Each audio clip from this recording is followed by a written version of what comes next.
All right, we're back live again. The Wizard of Radical Self-Respect and the Shepherd of Black Sheep.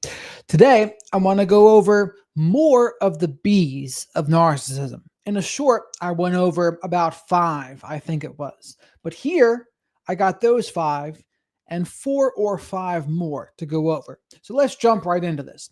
The first B of narcissism, blame shifting.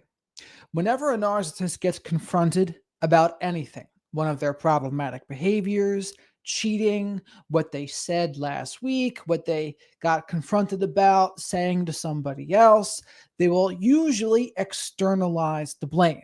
And maybe they will blame their past, maybe they will blame you, or maybe they'll blame their childhood trauma, fill in the blank, but they're always going to blame something other than themselves. They like to flip the script. They like to use methods like DARVO, deny, accuse, reverse victim and offender, and it's never ending. They are allergic to accountability. And whenever anything goes off the rails, maybe they get caught cheating, they're going to blame you for what they did. If you caught them because you looked in their phone, they're going to say, wow, you're such a terrible partner for looking in my phone. You don't respect my privacy. And they're doing this to deflect and externalize the blame and to avoid accountability for what they did.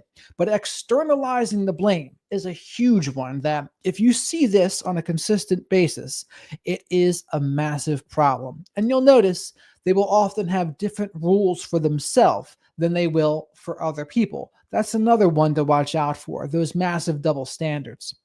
The next B of narcissism, bulldozing boundaries. Alliteration there for you.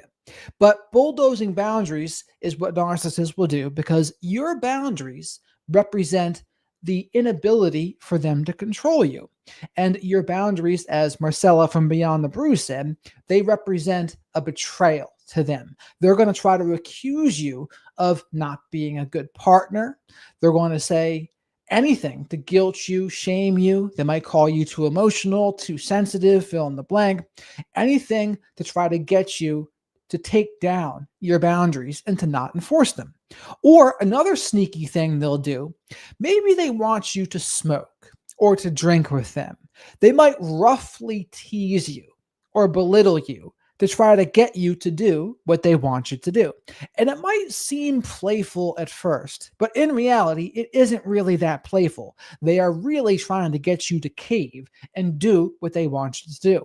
I've seen this happen a lot with weed, for example. Narcissists will know other people might not like to smoke, but then they're really going to try to make you smoke, especially if you get a little anxious when you smoke or have anxiety. If the narcissist sees that, they're going to feel more powerful a lot of times, and they enjoy that feeling of power and superiority. But definitely be careful when someone is going to try to bulldoze your boundaries. Another way they'll do it is they'll keep on asking you the same questions over and over, and they might wait a few minutes in between, but they act like they never asked you. And what they're doing here is they're testing your boundaries for weakness. It's kind of like when you're going to go to buy a car. You might kick the tires a little bit, is the expression. That's what narcissists do to people's boundaries. They kick the boundaries to see where there's any vulnerabilities. They're going to see, does this person have any people-pleasing tendencies? How is their disappointment tolerance? And disappointment tolerance is a great word because it's how okay you are disappointing others. And sometimes to do what is best for us, sometimes to love and respect ourselves, we're going to disappoint others. And some people are not okay with that, but it's important to have a good disappointment tolerance. But narcissists test for your disappointment tolerance. They test to see how strong your boundaries are going to be. They test to see how comfortable you are saying no. They test to see if you're going to be a people pleaser. And if they sense a little bit of weakness or some vulnerability, they might keep on trying to poke and poke and poke. Or they might goad you and say, are you sure you can't do this? Are you sure you can't come over here at this time? And again, they're trying to really get you to second guess yourself, doubt yourself, and cave in to whatever they want you to do. It is pretty obnoxious, whatever way you look at it. But anyone who isn't going to respect your boundaries, and I'm not talking about when someone truly is being playful and teasing. When it comes to serious matters, though, people should not be trying to bulldoze your boundaries. It's one thing if you're very good friends with somebody and you know they're not a narcissistic person, you're just playing around. That's a different thing. But when something is really serious and then someone's going to try to bulldoze your boundaries, that is obnoxious. But it's something that I've seen happen many times. The next B, breadcrumbing. Narcissists are notorious for giving people just enough to stick around. And this could be in the beginning of a relationship, texting very inconsistently, but just enough to keep you on the hook so that you might be willing to see them at some point. If you're in a relationship, they might promise to get married if you really want to get married, or they might promise to move in if you really want to move in with them. But usually they're going to dangle that carrot and give you just enough to not lose hope, but they never go all the way. And even when they do go all the way, then they still do whatever they want anyway.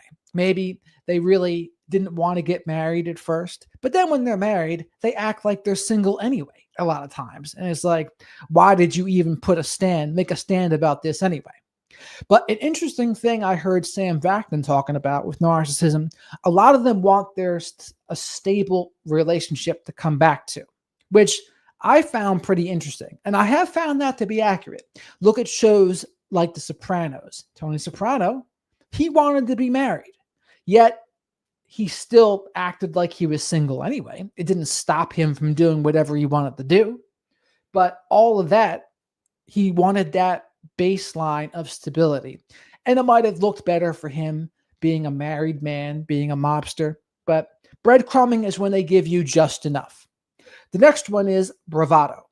When someone uses bravado like a narcissist, they're doing something to be bold or to impress other people.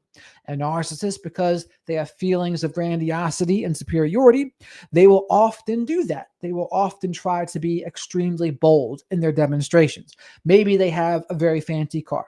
Maybe they try to dress to impress and go over the top with it. Maybe they have an extravagant style in some way, but they're really going to be in your face with it a lot of times. And this is the grandiose ones. A lot of times the covert ones aren't going to be like that. They're not going to be as in your face. They're not going to be as bold with it. It's going to be more subtle.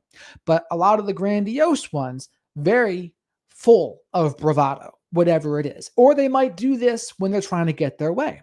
When they want to bulldoze your boundaries, for example, they might puff up their chest and they might really try to intimidate you where it doesn't feel safe for you to say no anymore. And that's an indicator too. That is not a good relationship. If you don't feel emotionally safe with that person, if you don't like who you're becoming with that person, that's a problem. That is not something that you want to ignore. The next B, bullies. And that's pretty similar to bravado. But a lot of narcissists, since they are obsessed with control, that control extends to other people, of course, too. They want other people to do as they want. They want things to go a certain way. And if it doesn't go a certain way, a lot of them do not do very well with that. But a lot of them are very comfortable telling others what to do, asking them to do things for them.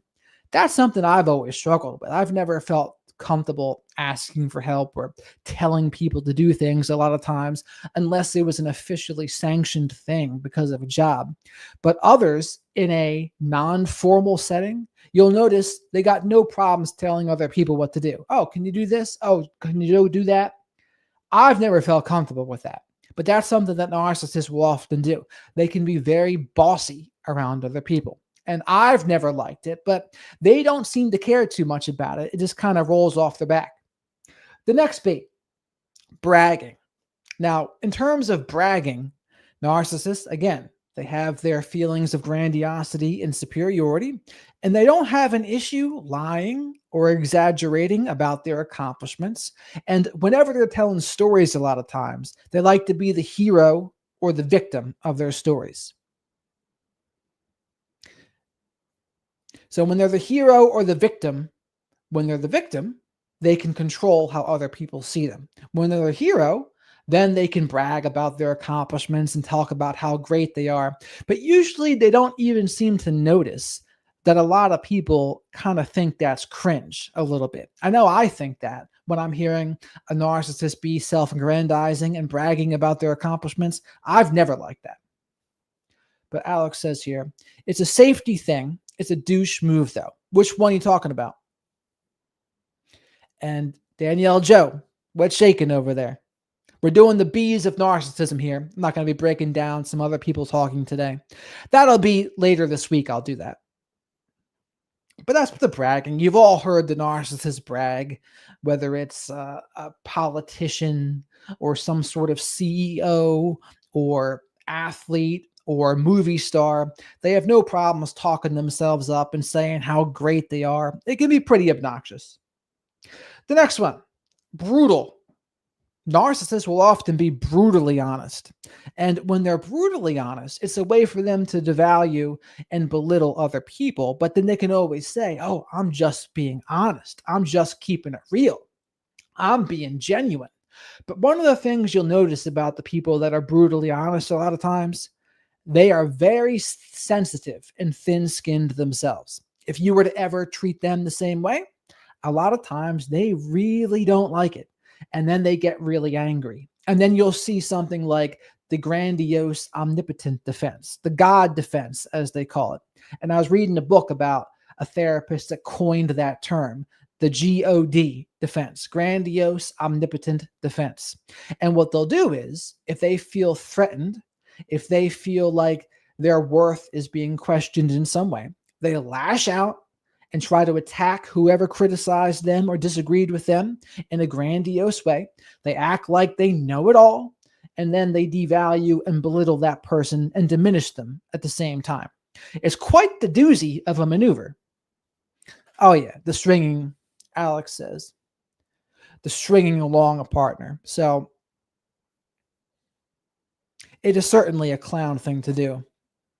And they'll say whatever it takes to keep you under control. That's really the bottom line with that. But that's also the brutal thing. So with brutally honest, they'll use it as an excuse. And a lot of times you'll see them say things like, you should be able to handle any kind of honesty. And never mind the fact that someone is using brutal honesty to belittle you, insult you, or get under your skin. They don't mention that part. And you know they're being hypocrites with this, because if you were to treat them the same way, they're not going to like it. They're not going to like when you're trying to be, if you ever are brutally honest with them, no, it's a no-fly zone. It's hard to find a true, honest, loyal, communicative friend. Well, and that's where emotional safety comes in. If you can find somebody that is on your team, you can find someone that you're comfortable being honest with, and you both know, okay, we can be honest with one another. We can call each other out if necessary. We can hold each other accountable. Those are the priceless kinds of relationships that you want. Now, of course, not everyone's going to have those. Not everyone is going to be comfortable enough in their own skin to do that for somebody else, or to listen to it when someone tries to do that for them. It's unfortunate, but that's how I see it go down a lot of times. A lot of times what you'll see is one person, they're very okay pointing out things in other people, but then they're not going to be okay if that very same person tries to do it back for them. But when you get two people that are good both directions, that's a good relationship. That's what's up. But that's pretty much it for the brutal part. They'll use it as an excuse to be a jerk a lot of times. Sam Vaknin calls it their favorite sadistic cocktail. Brutal honesty mixed with a little bit of sadisticness. And it's really awful. You don't want to be on the receiving end of that. But they act like they know it all. They act like you better be able to take my brutal honesty or you're just too sensitive. Never mind the fact that they're too sensitive themselves. Never mind that part. But they'll act like if you don't like their brutal honesty, you're too sensitive, you're a snowflake, or too emotional, or fill in the blank with whatever they might say. The next one, belittling. And again, they can use brutal honesty to belittle people too. A lot of these things can overlap, as you see. Yes. I love this expression. Weaponized honesty equals abuse. Absolutely. And It also reminds me of unsolicited advice can be criticism a lot of times. Not, but it depends on the relationship you have with that person. If you both know, okay, we can call each other out, point out each other's shortcomings because we genuinely have each other's best interest at heart, that's fine. But a lot of people will take advantage of that. Narcissistic people, they love giving unsolicited advice. And it's not from a genuine place of they really want to see what's best for you. And what's tricky about it is that's what they'll say. They'll say, "Oh, I just care about you so much. I love you so much. I have your best interest in mind. I want to see you do the best you can." But in reality, it's really they get enjoyment from criticizing you, makes them feel powerful and superior. They like being in control of the dynamic. It's not about you, it's all about them. And again, you know this because if you were to ever criticize them back, then it's the end of the world. They don't like it then. But as long as it's one way, then it's totally fine. But the belittling piece, you'll see that after the initial love bombing's over a lot of times, then slowly but surely, they'll put out some belittling. And maybe they'll belittle your appearance. Maybe they'll belittle how you dress. Maybe they'll belittle how you talk. Maybe your little idiosyncrasies they might start picking up on. Or maybe they'll start belittling your routine or your habits or your interests or your hobbies or your friends. There's no limit to what they might try to belittle. But slowly but surely, they want you to stop enjoying the things that you have normally liked. And they want you to start unsubscribing from the things you enjoy and really only be subscribed to doing what is best for them. They want you to worry about their happiness, never mind your own, but just worry about their happiness and trying to make them happy. It's a slow and insidious process, but that's how it goes. But then usually they'll throw in some intermittent rewards in there too, because they don't want to lose you. And the intermittent rewards can act very similar to breadcrumbing in that regard too. What I say is, I'm sorry if you don't like my honesty, but to be fair, I don't like your lies. Yeah. And that's a fair thing to say. And what would they say when you say that, though? What do they say? But in terms of the intermittent rewards, they do that so that you don't lose hope. They know you got to have something to hold on to. And just when you finally have had enough, they'll pull you back in. It's like Godfather 3 when just when they're trying to get back out, they pull me back in. That's exactly what happens in a toxic relationship a lot of times. When you love them the least is when they will appear to love you the most because they know they have that sixth sense for, I don't want to lose control of this person. So I want to make sure they come back. That's their thing. When you have one foot out the door is when they're going to quote unquote, and love and care is in quotations here because when a narcissist loves or an abusive person loves, it's really just about control. And they like how you make them feel and they like what you can do for them. That's really what it is.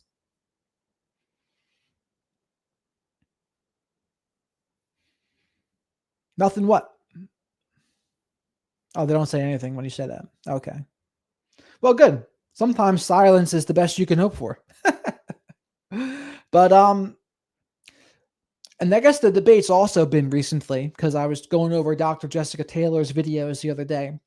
What should we be calling this?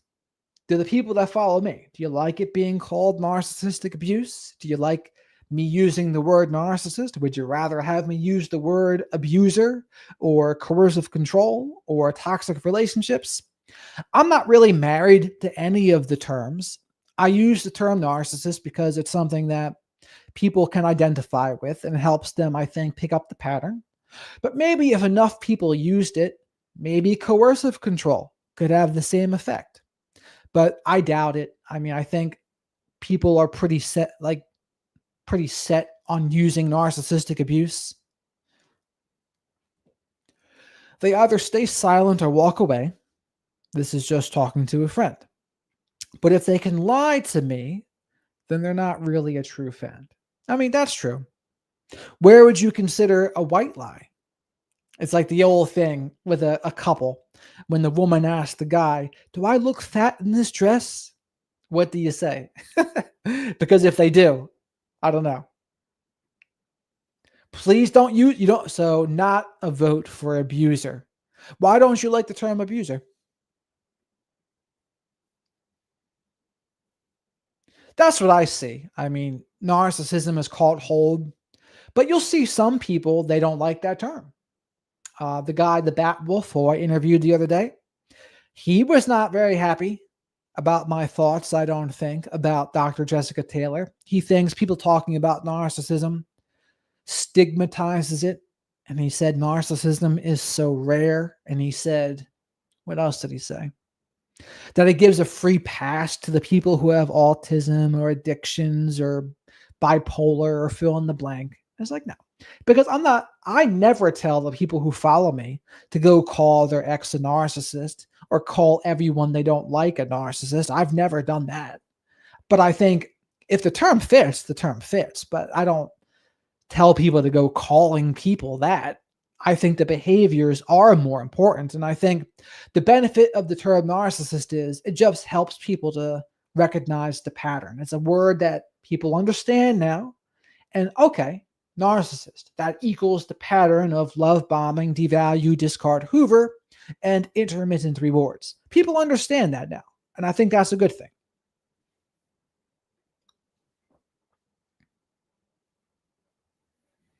No, I get you.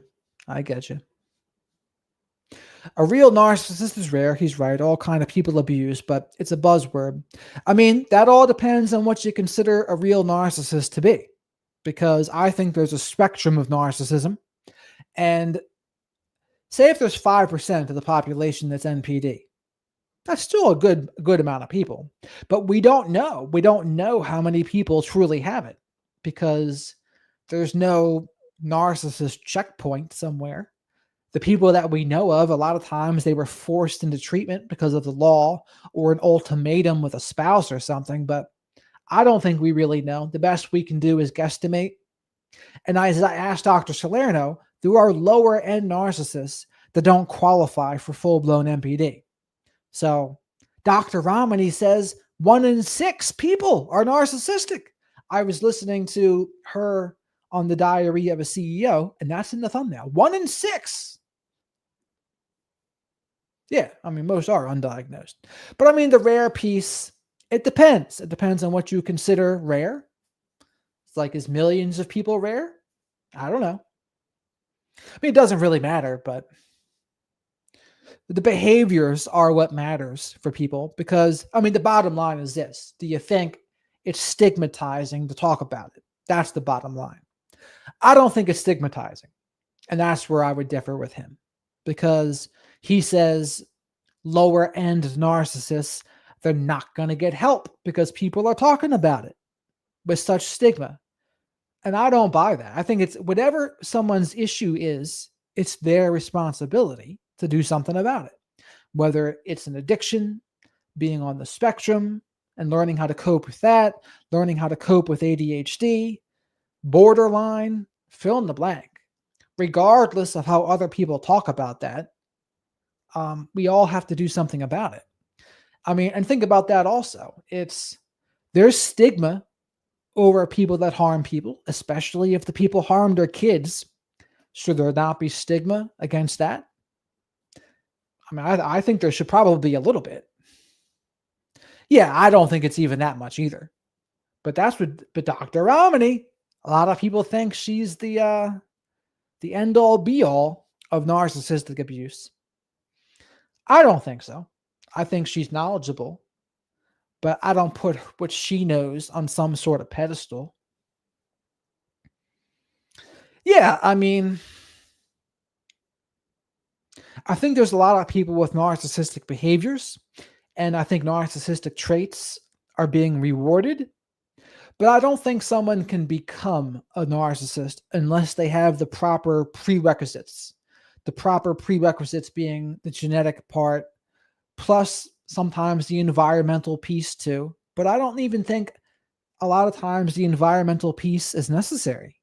Because if it was, why isn't everyone who has experienced childhood trauma of becoming a narcissist or a borderline or someone with antisocial personality disorder?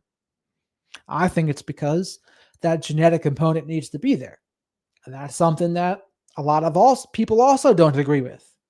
But I think it's a thing. I think that genetic component is needed.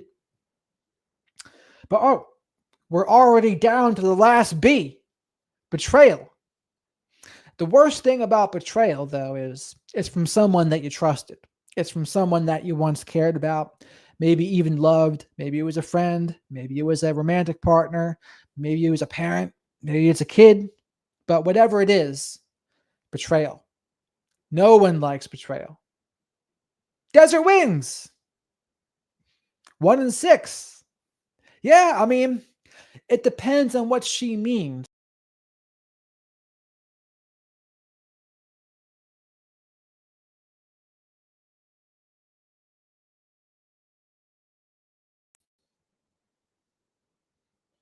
I lost myself. I don't know what the hell happened there.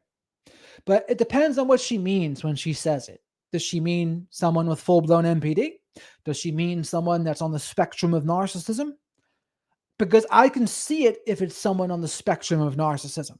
Because I don't think everyone on the spectrum of narcissism has full blown NPD. So I can see it. Someone on the spectrum of narcissism. And I don't think everyone's on the spectrum of narcissism, by the way. I think there's other people that are more regular.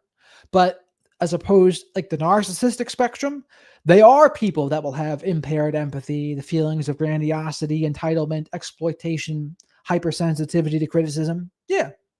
1 in 6? Sure. NPD, the severe variety?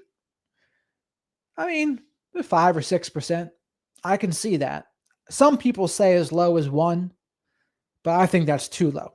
I think 5 or 6%. How can they be diagnosed when they think nothing's wrong? Yeah, it's a very good point. So anyone who says it's so rare, the follow-up question is, how do you know it's so rare? Based on what? Based on what study? Based on what knowledge? Based on what survey? How do they know? I mean, the best that I can think happens is they found an estimate somehow. Okay, like, one, and I don't know if they tested people in person or they looked at the census and looked at, okay, we see this many people that a therapist or psychologist is seeing, and this is how many people might have what we would call narcissism. And then they extrapolate that data and estimate out. I mean, I really don't know the answer to this question. I'm just talking out loud or thinking out loud. So it's like, that's the question. Anyone who says that, ask them next, how do you know? How do you know it is so rare? Where did you get that from? When someone says 1%, where did you get that from? When someone says 6%, where did you get that from? And it's also reasonable to ask Dr. Romney, where are you getting 1 in 6 from, even on the narcissistic spectrum? That's a reasonable question to ask too. I'm not above questioning all of this. I mean, I've invited Dr. Romney on the show. I don't think she'll come on. I don't think she thinks I'm big enough for that. And not to mention also, I would also try to have a discussion with her. I would try to talk to her about things. Like, she prefers being the expert. She goes on the big shows and she's just the expert on narcissism. They don't question her as if they're on her level with it. They just defer. They defer to her expertise. And I think that's what she prefers. I don't think she would like me talking as much as I do to like Dr. Salerno. When we talk, we have like more of a discussion. I talk to anyone I talk to is pretty much more of a discussion as opposed to me just completely deferring. Now, granted, but I certainly respect my friends that I have had on here. Like, I'm friends with Dr. Salerno.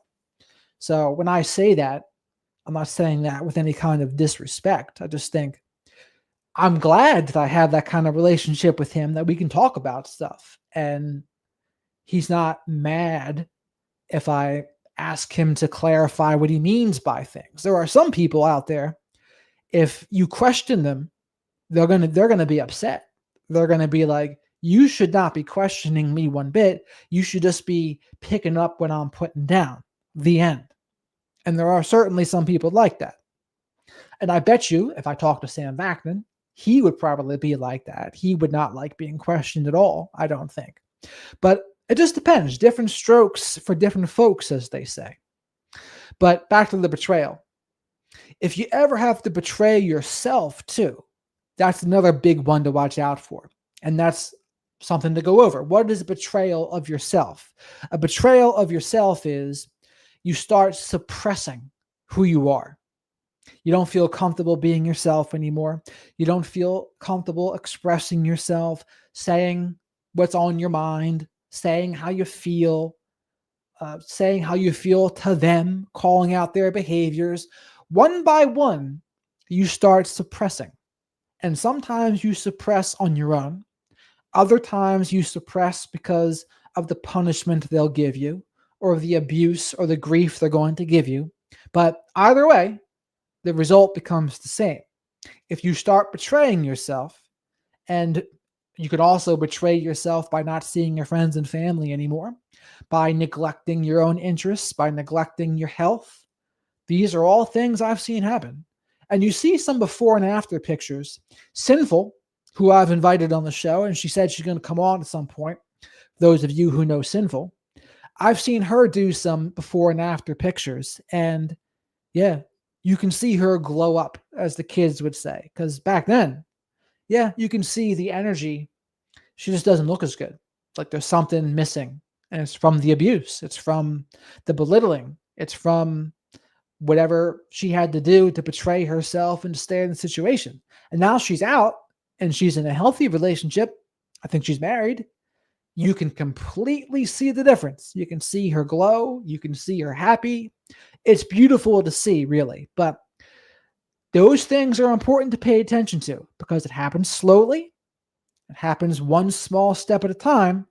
But what happens is it snowballs, or starts with the one thing, and then one thing becomes two things becomes three, and then before you know it, you've lost yourself, and you're just subscribed to the other person's distorted version of reality. Yeah, it does. The massive levels of cortisol, and just the words in general, man, the words. There was that Rice experiment back in the day where they gave loving and encouraging words to Rice, and they gave cruel and mean and abusive words to the Rice. The Rice that got the cruel words, it turned rancid. But the Rice that got the kind words, the loving words, that fermented into something else. It's pretty cool to see, but I think the words have power. My betrayal was by this girlfriend I trusted.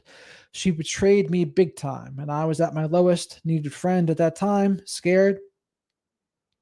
It reminds me of Goodfellas, when Henry Hill said about the mobsters, they'll turn their back on you when you need their help the most. That's when you're most likely to get whacked, when you're in the mob. And that's what happened at the end of Goodfellas. Henry Hill had nothing. He had nothing. And if he went down to Florida, where Jimmy from Goodfellas was trying to send him, he was going to get whacked. So instead, what he did, though, he became an informant and had a rat on his friends. Good evening. Yeah, you haven't missed that much. I don't know how much longer I'm going to be on, but we're 34 minutes in. Good evening, Jared. Just joined. Nice to see you again. Thank you for addressing the abandonment of the self. Hi, everybody. Yeah. You got the usual suspects in here. Some of you I'm getting to know better by the day, too, which is awesome. But the betrayal thing, I think that's, of all the elements of practicing radical self-respect, that's the first one to notice. Because, and this applies for relationships that are not narcissistic relationships too. It's just any relationship. It can just be one where you're not compatible. But if you notice You start betraying yourself because the other person's not going to be into it. It doesn't mean they're abusive, it doesn't mean they're toxic, but you notice they're not going to show the same level of enthusiasm for the things that you really like. It's just a sign. It's not maybe this person I'm not as compatible with. But other people, you can display who you are and own it, and they're going to like it. They're going to say, okay, yeah, that's awesome that you're like this. And that's something that doesn't get talked about much. We talk all about the narcissistic abuse, coercive control, abuse, fill in the blank. We don't talk about compatibility as much. But once you get out of this cycle, and then if you want to get into a different relationship, a new relationship, compatibility is a huge part.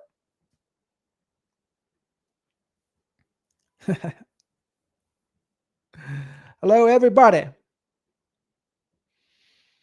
Desert Wings and Danielle.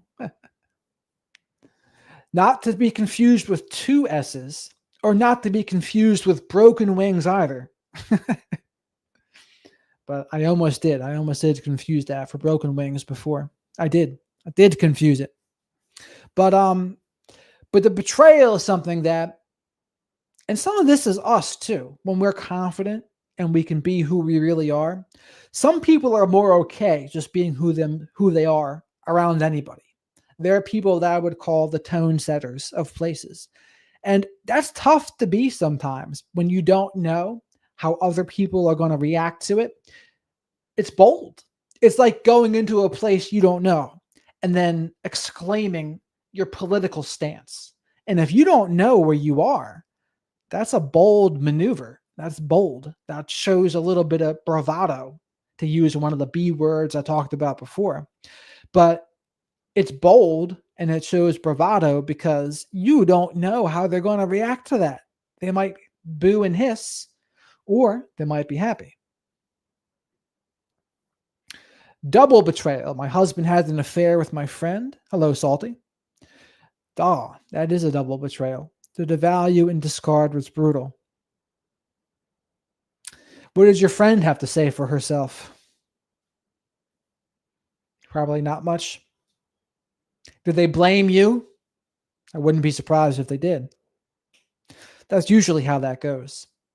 I mean, the husband in this case, probably a serial cheater, if I had to imagine. Yeah, I mean, there's nothing for them to say in that case. Silence is the best because there really is no explanation. There's going to be nothing they can say that is going to make a difference. I mean, it's one thing if someone falls out of love and then you break up and get divorced and then they do whatever. But to do that while together, no bueno. No bueno. Yeah. That's their motto. That was the first B here, blame shift.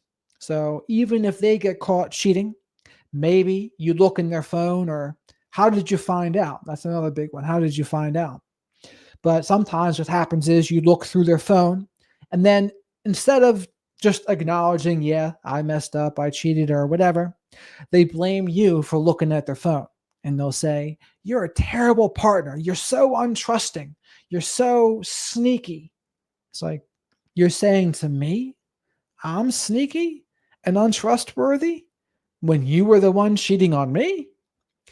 It's where it's important to have some sanity checks with people like that. And this is why it's important to have friends to talk to, because if you talk to your friends and you repeat that story back, it sounds absurd.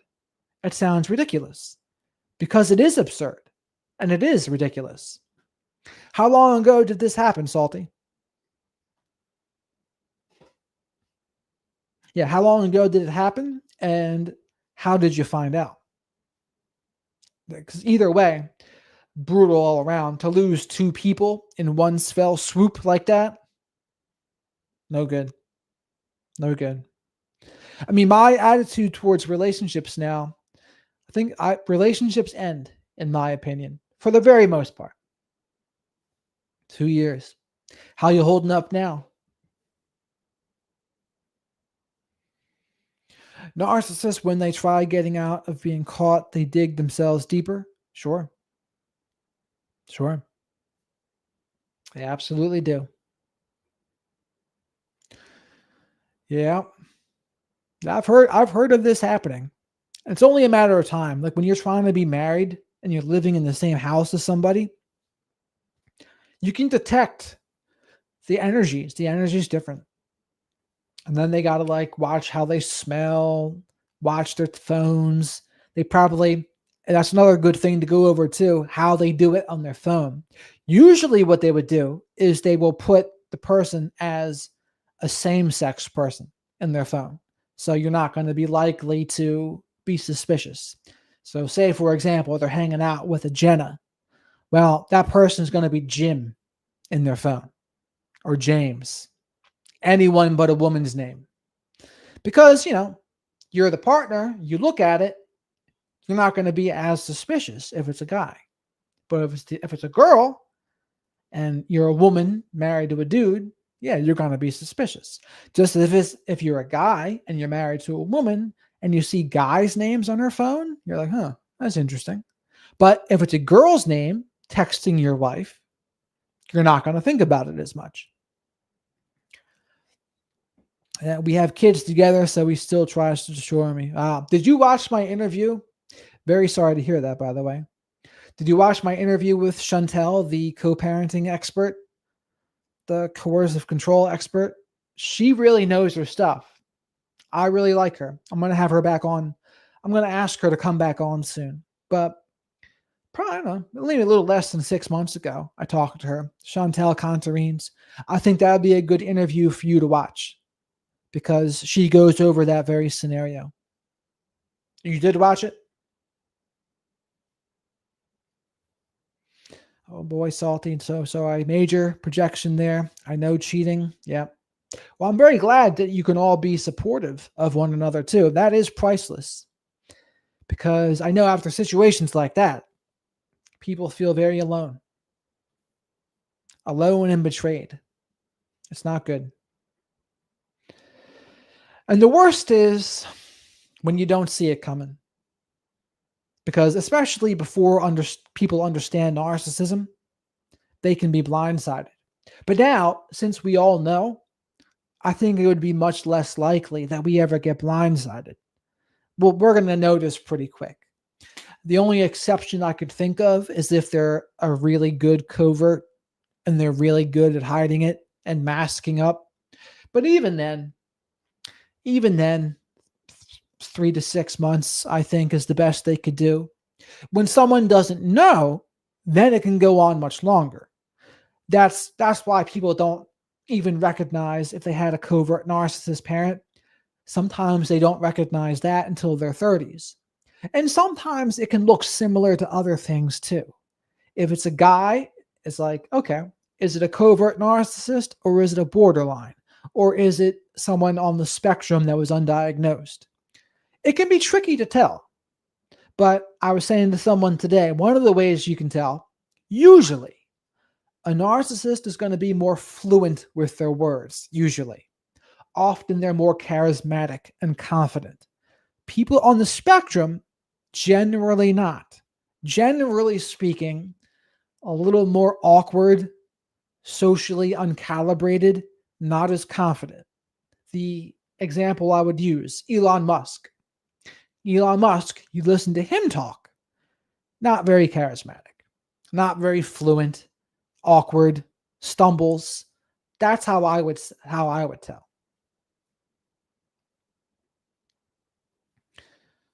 Yes, I can't speak for everyone. Then one can blame himself, which circles back to that self-betrayal. The gaslighting compounds it. Yep. But it's no one's fault. I mean, or it's not your fault, I should say. It's the person who cheated's fault. That's for sure. Because I've never understood that too. It's if the relationship is moving apart, rather than cheat, why not just break up? But people don't think like that. I guess they don't want to shake things up. And that's kind of a narcissist version of a people pleaser too, by the way. That's the narcissist version now that I think of it. It's they don't want to hurt. It's weird because they have no problems hurting your feelings and harming you in other ways. And then in a different way, They wouldn't want to have that tough conversation about, you know what, I've fallen out of love. I don't want to be here anymore and I want to leave. They very rarely do that. They just do what they want to do. They cheat. And a lot of times they just want to keep control of you and then do what they want to do anyway. I'm so sorry about what you're going through too, Salty. My heart goes out to you. I see what you did there, Elon.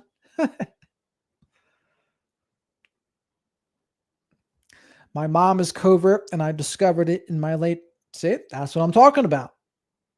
It can really take that long a lot of times because it's so subtle, and you really have to know what you're looking for to really find it.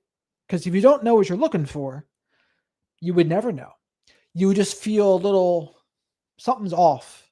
You don't know what it is, but you probably don't feel too secure. You probably aren't able to truly be yourself around them, usually because they're going to judge you or belittle you or have some sort of condescending or passive aggressive remark, but it's usually something. But then people have their sixth sense moment, is what I call it. And then all of a sudden, it all makes sense. I don't know if he's a covert narcissist, but he's toxic, and the trauma bond was real. Yeah. I mean, trauma bond's definitely real. And then there's that expression called betrayal blindness. Chelsea Brooke Cole and we went over that before. She's an LPC who wrote If Only I'd Known. It's a good book. And that's the book that I get those percentages from, by the way, where she says if 5% of the population are NPD and there's 300 and something million people in America, that's almost 20 million people that have NPD. And if they impact 5 people throughout their lives, and that's a low estimate, that's 100 million people impacted by people with NPD. That's not a small number.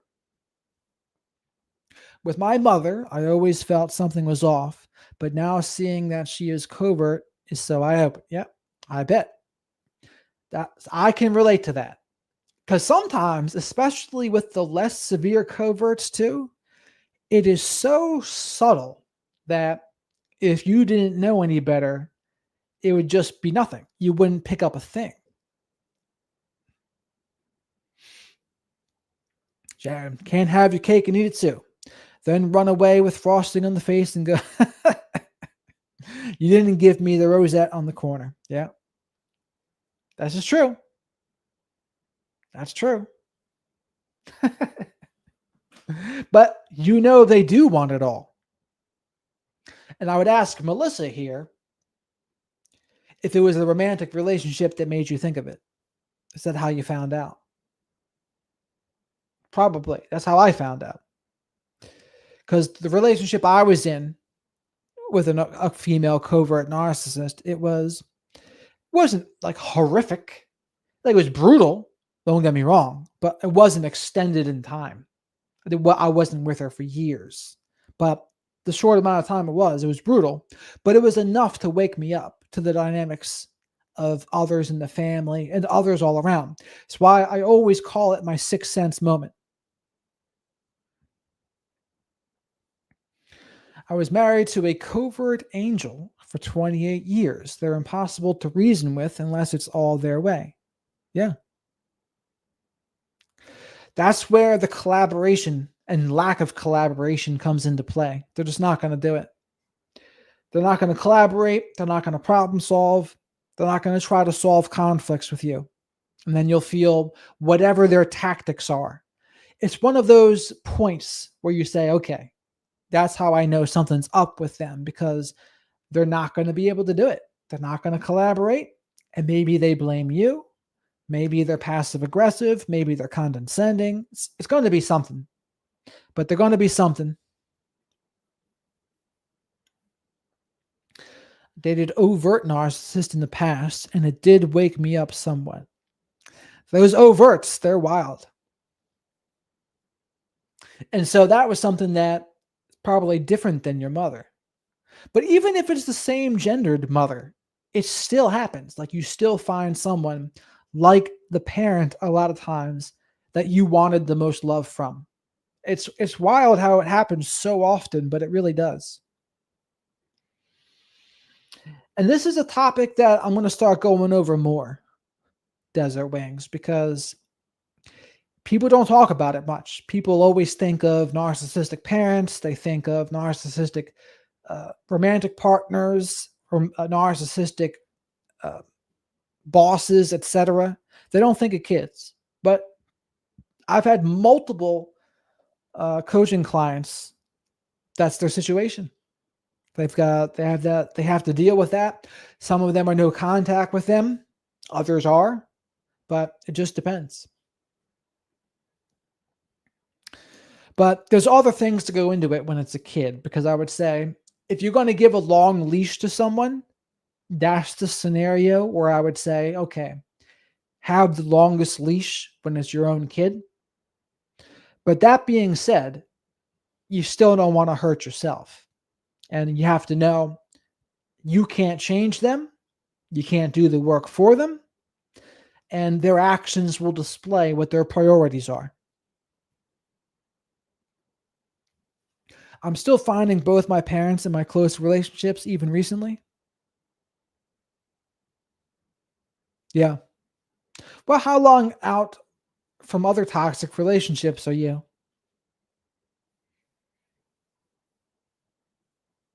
And both of your parents, do they have their own issues, both of your parents? Or was it more of like one narcissistic parent and more of a more subdued parent? Or was it a different kind of dynamic? But they are very hard to detect, yet you will never be told you're good enough, or around others would say how proud they are, or good things, but in private, you will get passive aggressive comments. Yeah, I can relate to that. And I think even also, like especially around when other people are around, the image thing comes into play for them. And if you have a disagreement in front of other people, they're going to want to put you down because they don't want to look bad themselves. But they know when to lift you up. They know, oh, I should talk good in this case. But if you really know them, it's fake. It's like, it's for show. Even when they're trying to talk someone up, it's almost as if they just want to do it for their own benefit. They're not doing it for you. But again, there's varying degrees, there's varying levels of severity. A therapist once gave me a nugget of gold. She said, we can become blind to what is familiar. Yeah, that is very true. It reminds me of the Blues Brothers when the original one in the 78, I think it was, and they got the apartment next to the train. And the one guy says, I forget if it was John Belushi who said it, and he said, how often does that train go by? So often you won't even notice. Yep, I got it. Out 1 month, last relationship, one parent BPD. Wow, see, that must have been a very wild dynamic growing up, your parents. So was the covert MPD the man, or the covert MPD the woman?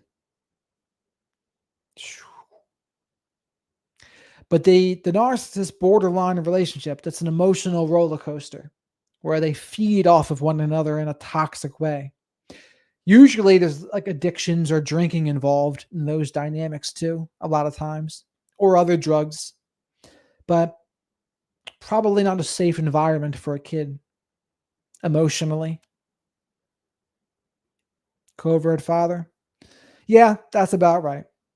So covert father, who is wearing the pants? Or did it switch? This is something I'm interested in. So if it was covert father, was he the one in charge? Or was the woman in charge more? This is where people will tell me, no, it's only one person is ever in charge. Usually they'll say it's the guy. But I think the power can shift a little bit depending on the dynamic.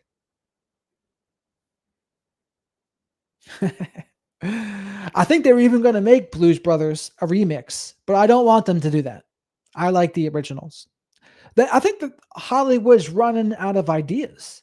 They're not coming up with good stuff anymore. They just keep on remaking the same old stuff. Yeah, I'd be curious what you say about that, though, Alex. Is it was he wearing the pants? She wearing the pants? Because there used to be a fair amount of relationships where the woman was wearing the pants back in the day, and the guy just did what she wanted. Not always, of course. There's so much fighting. I was too abused, dissociated. That's the worst. No bueno. No bueno. Was one of them on your side more? Were you a golden child of one of them? Were you more of a black sheep or scapegoat to both? That's a dynamic I should go over because I don't see that. I mean, it happens, but usually they break up. You don't see it as in they were together and then had kids. I see the narcissist borderline relationship all the time in dating. Yeah. So your mom wore the pants. Yeah. And what was your dad? Was your dad the easygoing guy? I've made videos about them before. They got the easygoing guy with the female narcissist. Yeah, both of them did. Yeah. So basically, borderline mother outsourced all the things that she didn't like and projected them onto you. All the things about herself. How did she see your dad, though? Did she idealize your dad, or did she split on him too? Or was your dad more the one devaluing her?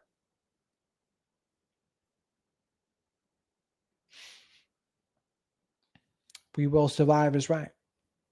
It's a good motto. Trauma is so weird like that, Alex. Some block it out, and others have the memories of elephants. An elephant never forgets, as they say in the Jungle Book. But well, it's a version of dissociation, or is that even how you say it?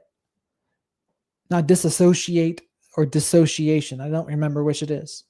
But that happens. People, they do something to stay safe and they tune it out. My MPD father abused my mother. There was always yelling, as I recall. Yeah. That's a very common dynamic. Not good. But they say that's what you grew up to expect in a romantic relationship. You expect your dynamic of your mother and father to be recreated. Because when you're parents and you have kids, you're dynamic back and forth. You are showing your kids, this is what love is supposed to look like. This is normal. And if you have a very dysfunctional or toxic dynamic, that's what you're communicating to your kids. This is what's normal. Oh, she hated him. Why did she stay? Was she trapped financially? Or some people, they might hate their partners, but sometimes people, they enjoy that role too, because they can be a little bit of the victim sometimes, or because if they're with someone they don't like, they can play the role of the good guy. I know Teal Swan was talking about that. Teal Swan's birthday was yesterday, by the way. One day I'd like to invite her on here too. Dad was, what did I tell you? Dad was pretty chill. He couldn't take me looking back. He lacked confidence. Talking back, you mean?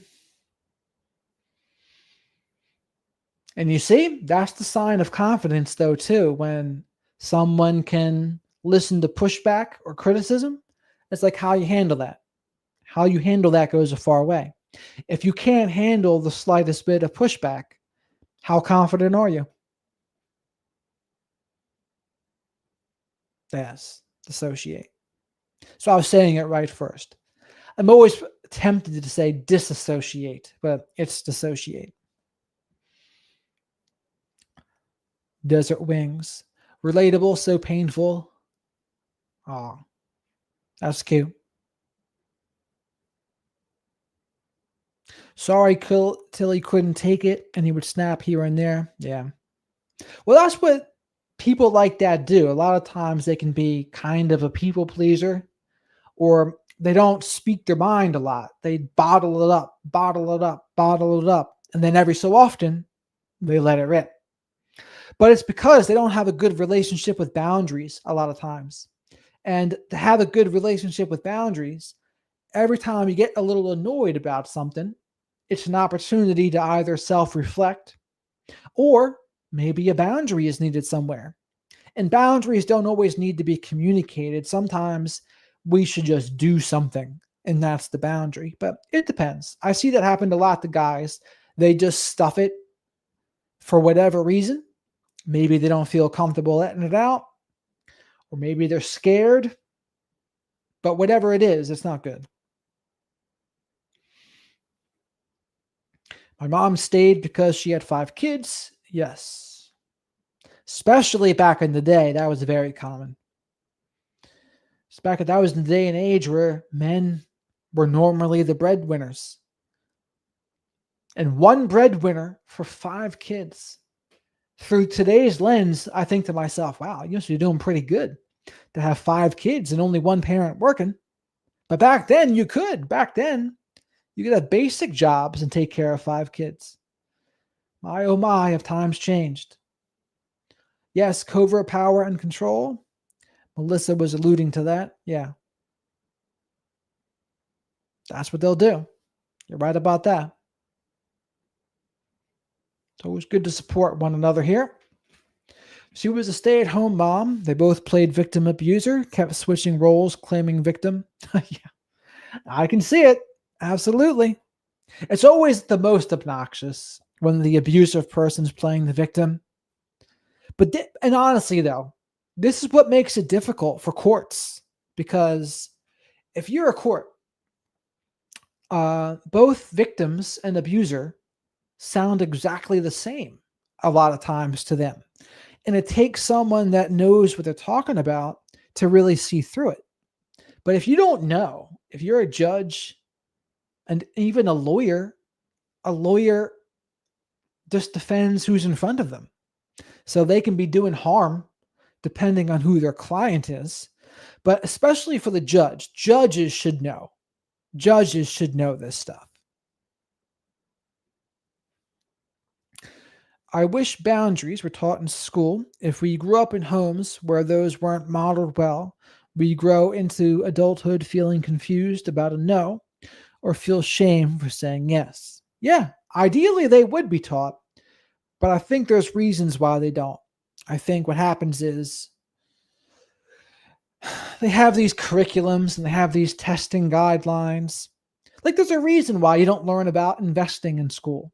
There's a reason you don't learn about emotional intelligence. There's a reason you don't learn about how to do your taxes. Those are very practical things. Instead, you learn about parallelograms. And like that meme, it says, I'm so glad I am prepared for parallelogram season. Yeah, absolutely. Yeah, but the double victim thing is just round and around, that can go forever. Yeah. No bueno. No bueno. Man. Well, I'm tired today. I don't know if you can all tell. I'm a little fatigued. But it is midnight, almost midnight, but for me, that's not even late. But I'm fatigued today. But if you have any other questions, I'll answer them now. But if not, we can rock and roll out of here. I'm going to be Cinderella for the day.